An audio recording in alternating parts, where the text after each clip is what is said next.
Благодаря, госпожо Киселова. Дами и господа народни представители, Проектът за промени в Закона за храните беше входиран още в 49-тото Народно събрание под сигнатура 49-302-01-49. После беше входиран и в 50-тото и сега отново е на дневен ред. В предишните народни събрания този законопроект изобщо не стигна дори в комисии да бъде разглеждан. Това е типичен пример как един законопроект може да бъде бавен и той да не бъде приет. Законопроектът за промени в Закона за храните от една страна засяга частни интереси, а от друга страна промените, които се предлагат, са във връзка с въвеждане на евродирективи.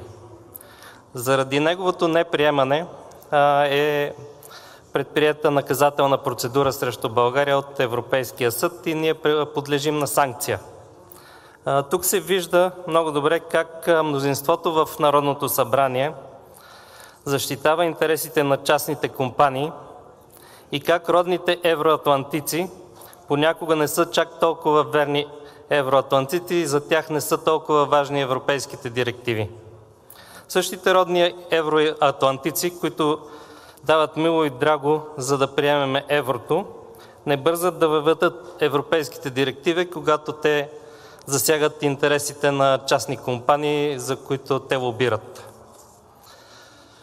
С промените в Закона за храните се въвеждат понятия, които са важни за добива и бутилиране на минерални, натурални и трапезни води.